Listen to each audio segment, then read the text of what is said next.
여러분 안녕하십니까, 진성호입니다. 드디어 월요일입니다. 새로운 한 주가 시작됩니다.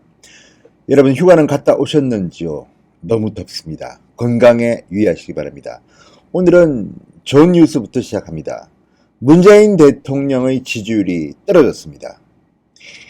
반일 강공을 하고 있지만 떨어지는 문재인 대통령의 지지율을 막기에는 역부족입니다. 자, 오늘 발표된 리얼미터 여론조사입니다.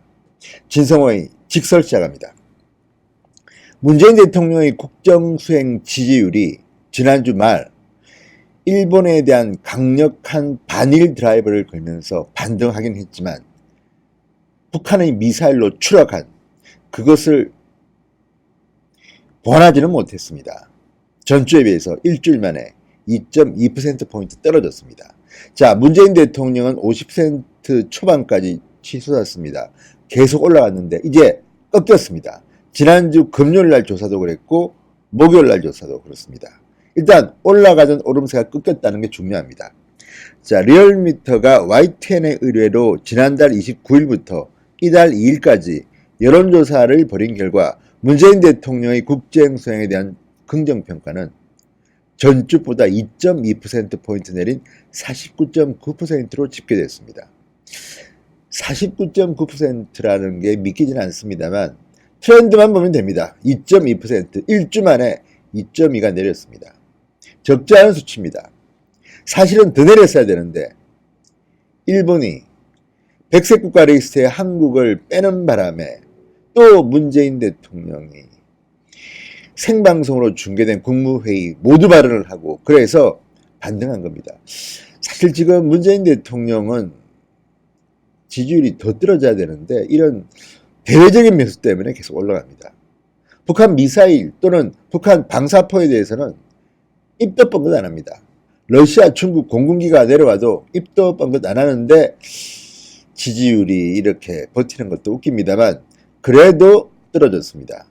특히 지난주는 상당히 떨어졌다가 일본과의 관계 때문에 조금 뒤에는 반등했는데 그래도 결과적으로는 2.2%포인트나 내렸습니다.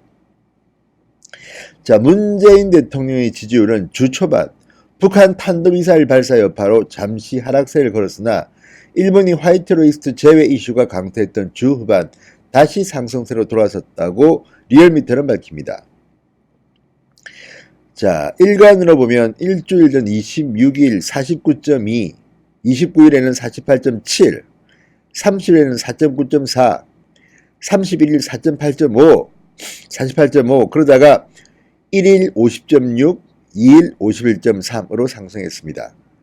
일본 아베 때문입니다.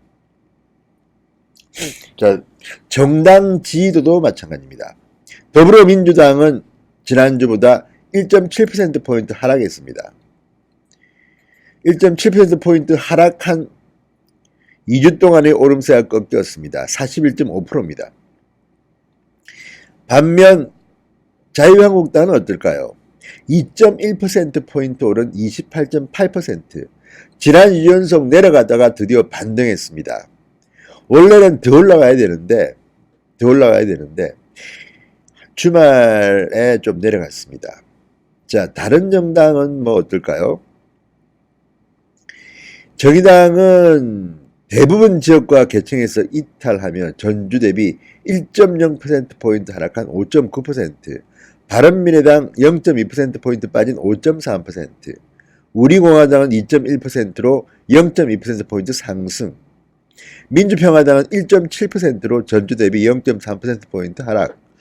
자, 국회의원 2명인 우리공화당이 국회의원 14명인가요? 뭐 민주평화당보다 지지율이 높습니다. 물론 뭐 오차 범위 내지만. 자, 이것을 보면 한국당이 조금만 잘하면 정말 크게 오를 수가 있는데 지난주도 뭐 몇 가지 안 좋은 일이 있었죠. 그렇지만 이해찬 민주당 대표가 또 일식집 가서 술 먹은 것 때문에 지금 난리가 났습니다. 더 떨어질 겁니다. 이게 반영이 제대로 아직 안 됐습니다. 자, 문재인 대통령의 이 지지율 49.9%, 제가 다시 판별 분석해보면 30% 내외 정도로 보입니다. 이 리얼미터에 있는 거품을 뺀다면 말이죠. 자, 그렇다면 트렌드만 한번 보겠습니다. 어떨까요? 자, 세부 계층별로 보면 보수층, 충청권과 호남, 서울, 대구, 경북, 부산, 울산, 경남, 30대와 20대, 60대 이상 등 대부분의 지역과 계층에서 하락했다고 합니다. 자, 보수층, 충청권과 호남, 충청권과 호남이 내려갔다는 게 재밌습니다. 지금 4대강 보호 문제 때문에 충청과 호남에서는 민주당에 조금 기분 나빠하는 분들이 많습니다. 서울도 그렇고 대구, 경북, 불경 30대와 20대, 젊은 층도 그렇습니다. 60대 이상. 자, 이런 것들을 보면 문재인 대통령이 앞으로도 계속 출하할 것으로는 보입니다. 그런데 문제는 이렇게 무능하고 경제도 엉망으로 만들어놨는데 이 아베 총리가 치고 들어온 바람에 이 평가하기가 힘들어졌습니다. 문재인이 잘못했는지 일본 경제 압박 때문에 그런 건지 원인 분석이 힘들어졌습니다. 정말 기분 나쁜 일입니다. 그럼에도 불구하고 지금 문재인 대통령은 또 일본에 대한 이야기들을 좀 하겠죠. 왜냐하면 문 대통령은 정말 국민들이 좀 제대로 평가했으면 좋겠습니다. 이 사람은 안보 문제라든지 본인이 불리한 문제는 전혀 얼굴을 나타내지 않습니다. 숨어버립니다. 그렇지만 요거는 내가 나가면 지지율이 올 거라 싶은 거는 무조건 나옵니다. 일본 문제는 그렇습니다. 무조건 나옵니다. 또 세게 하겠죠. 그러면 또 지지율은 올라갑니다. 나라는 대신에 엉망이 됩니다. 지금 이해찬 대표가 그 일식집에서 사케 먹었다는 보도가 나오고 난 뒤에 민주당이 이 설명한 걸 보면 정말 기가 막힙니다.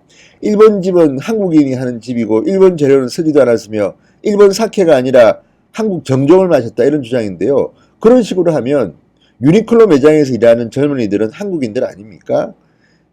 그러니까 지금 보면 논리가 맞지 않습니다. 지금 일식집이지만 한국인이다. 그러면 지금 일본 이름을 달지만 일본인이 아니라 한국인들이 한국에서 다 물건을 팔고 있고 한국 지점 점주도 한국인이고 그러면 이거 다 익스큐즈 됩니까? 지금 논란의 대상이 참 이상입니다. 이런 식으로 하게 되면 한국에서 일식집을 없애야 될까요? 그것도 아니지 않습니까? 그러면 일본인이나 뭐 외국에 있는 한식당을 다 없애야 됩니까? 이런 식으로 논쟁이 참 천박하게 굴러가는 것 같습니다. 이해찬 대표가 일식집에서 사케 마셨다는 거는 그 계산서에 보면 사케라고 써져 있습니다. 그래서 나온 말이지 그게 한국 정종이라도 아니 일본이 백색 국가 리스트에서 한국을 제외시킨 날 몇 시간 뒤에 바로 점심 식사를 일식집 가서 장어 먹고 또 소바 먹고 다 일본 음식들 아닙니까 그게? 물론 한국 음식이라고 주장할 수 있겠지만 주로 일본 일식집에서 하는 요리입니다. 그리고 정종이라 하더라도 정종도 사케 아닙니까? 어쨌든 일식이든 그게 중요한 게 아니라 하필이면 그런 날 왜 일식집에 가서 낮술을 드셨다는 겁니다. 여기에 대한 해명을 하지 않고 사케가 아니라 뭐 한국 정종이다. 그 집은 한국산만 판다. 이런 식의 해명이 온당하다고 보십니까? 괜히 이해찬 대표는 그날 왜 일식집에서 점심을 먹습니까? 하필 그날? 생각이 없습니까? 참모진들은 아무 생각 없습니까? 그리고 뭐 늘 반주하셨다니까. 그렇지만 김재원 의원도 그렇고 꼭 술이 문제입니다. 자, 지금 그러면 반일운동을 하더라도 원칙을 세워서 해야 됩니다. 지금 뭐 일본차 탄다고 해서 뭐 기름도 안 팔겠다. 이런 식은 아니지 않습니까? 대한민국은 국제사회의 일원입니다. 이런 식으로 폐쇄주의로 가게 되면 결국은 대한민국이나 일본이나 득될 게 없습니다. 한국과 일본은 무역으로 이렇게 잘 살게 된 나라들입니다. 만약에 그렇게 폐쇄주의로 나가게 되면 다른 나라도 보고 배울 겁니다. 그러면 무역을 하지 않는다?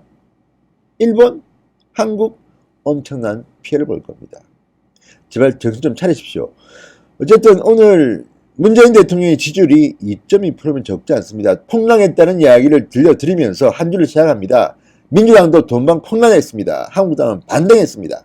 이 폭이 좀 더 한국당은 더 높이 올라가고 민주당과 문재인 대통령은 좀 더 폭락했으면 좋겠습니다. 그렇지만 아베 총리 이 감정적 싸움 때문에 대한민국이 어디로 가고 있는지 한 3년쯤 지나가면 경제성적표로 결판이 난다는데 그때까지 얼마나 많은 또 국민들은 피해를 볼 건지 걱정이 되는 것 같습니다. 진성호의 직설 여기까지입니다. 여러분 감사합니다.